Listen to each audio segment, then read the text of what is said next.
আশা করি chicken curry আপনারা বাড়িতে অনেকবারই বানিয়েছেন, কিন্তু একবার এই পদ্ধতিতে বানিয়ে দেখুন।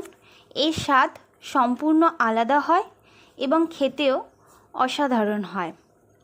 খুব সিম্পলভাবে আজ আমি বানিয়েছি।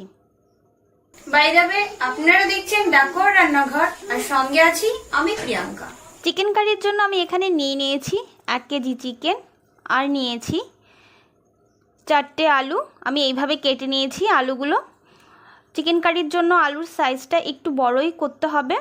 আর এখানে নিয়েছি পেঁয়াজ কুচি। আমি এখানে 4টে বড় সাইজের পেঁয়াজ কেটে নিয়েছি।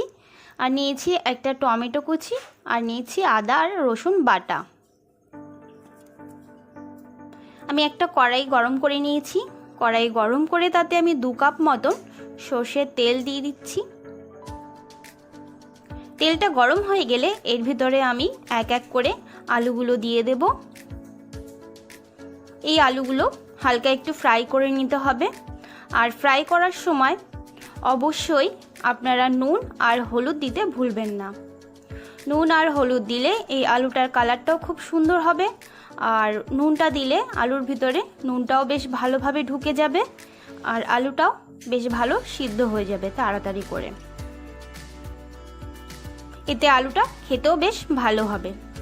আলুটা যখন কালারটা ঠিক এরকমভাবে আসবে, তখন একটি ঝাঁঝরি দিয়ে এই আলুগুলোকে তুলে নিতে হবে। আলুগুলো কিন্তু বেশি ভাজবেন না, মিনিমাম 40 থেকে 50% ফ্রাই করবেন। ওই আলু ভাজার তেলেই আমি চিকেনগুলো হালকা ফ্রাই করে নেব। এরকমভাবে হালকা চিকেনটা প্রথমে ফ্রাই করে নিলে কি হয় বলুন তো, চিকেনের যে একটা হালকা স্মেল থাকে, সেই স্মেলটা আর আপনারা খাবার সময় পাবেন না, এবং চিকেনটাও বেশ সফট হয়। চিকেনটা যখন 5 থেকে 7% ভাজবেন, ভাজার পরে এই চিকেনটার তেলটা ঝরিয়ে তুলে নেবেন। দেখুন আমি যেভাবে তুলে নিচ্ছি, এইভাবেই তেলটা ঝরিয়ে চিকেনগুলোকে তুলে নিতে হবে। এইভাবে চিকেনগুলো তুলে একটি পাত্রে রেখে দেবেন।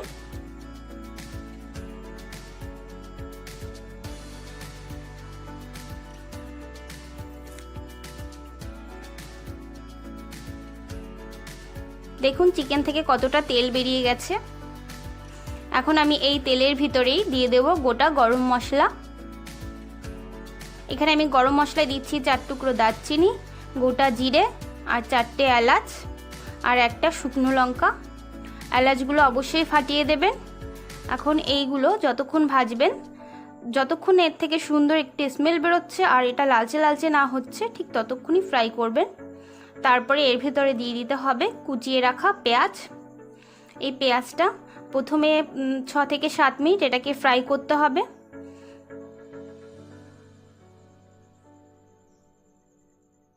এই পেঁয়াজটা একটু ভালো করে ভেজে নিতে হবে।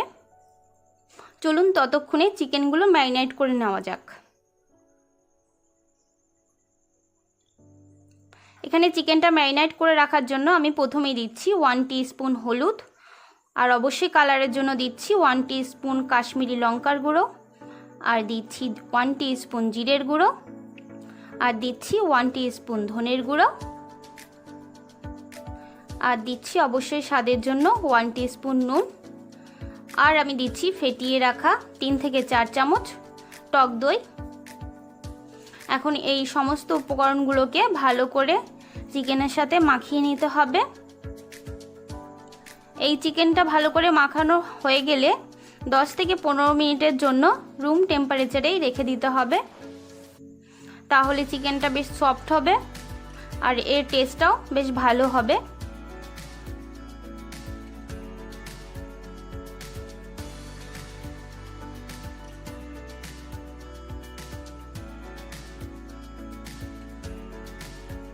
এখানে দেখুন পেঁয়াজটা মোটামুটি ফ্রাই করা হয়ে গেছে। তখন এর ভিতরে অ্যাড করতে হবে আদা রসুন বাটা। এই মশলাটাকে ততক্ষণ কষাতে হবে যতক্ষণ না এর থেকে কাঁচা গন্ধটা না চলে যায়, ঠিক ততক্ষণই এটাকে কষাতে হবে। এরপর এর ভিতরে অ্যাড করতে হবে টমেটো কুচি। এই টমেটোটাকে ততক্ষণ কষাতে হবে যতক্ষণ এর থেকে তেল না ছেড়ে দেয়। যখন এর ভিতর থেকে তেল ছেড়ে দেবে টমেটো থেকে, তখনই বুঝবেন যে মশলাটা কষানো হয়ে গেছে। মশলাটা যাতে তাড়াতাড়ি হয়ে যায় তার জন্য আমি এর ভিতরে 1 টিস্পুন পরিমাণ মতন নুন দিয়ে দিচ্ছি। আপনারা আপনাদের স্বাদ মতন নুন দিয়ে দেবেন। দেখুন মশলা দিয়ে তেল ছেড়ে দিয়েছে। এখন আমি এর ভিতরে এক এক করে চিকেনগুলো অ্যাড করব।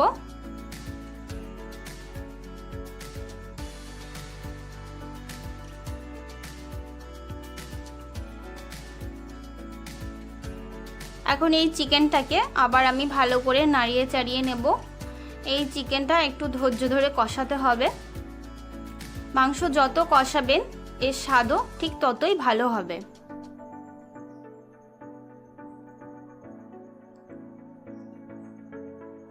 মাংসটা প্রায় আপনাদের 15 থেকে 16 মিনিট মতন কষাতে হবে। যখন চিকেনটা 50% কষানো হবে তখনই এর ভিতরে আলুগুলো দিয়ে দিতে হবে। আলুগুলো দেওয়ার পরে 5 থেকে 6 মিনিট কষাতে হবে। আর আমি এর ভিতরে দিয়ে দিচ্ছি 7 থেকে 8 টুকরো কাঁচা লঙ্কা। কাঁচা লঙ্কাটা আমি চিড়ে দিয়েছি। আপনারা আপনাদের স্বাদ মতন লঙ্কা দিয়ে দেবেন। যারা যেরকম ঝাল পছন্দ করেন তারা ঠিক সেই পরিমাণেরই লঙ্কা দেবেন। দেখুন মাংসটা আমার কষানো হয়ে গেছে। এর জল আর যে তেলটা বেরিয়েছিল মোটামুটি মাংস টেনে নিয়েছে। এখন আমি এর ভিতরে যে পাত্রে ম্যারিনেট করে রেখেছিলাম সেই পাত্রটা ধুয়ে আমি জল অ্যাড করছি।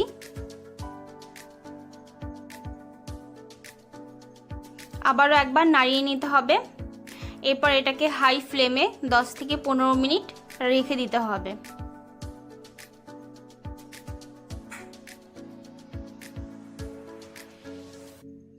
যখন এর গ্রেভিটা টেনে যাবে তখন এর ভেতরে অ্যাড করবেন 1 টিস্পুন মতন গরম মশলা। আর যদি আপনার হাতের কাছে ধনেপাতা থাকে তাহলে সামান্য পরিমাণ ধনেপাতা কুচি দিয়ে দেবেন। আজকের রেসিপি এই পর্যন্তই।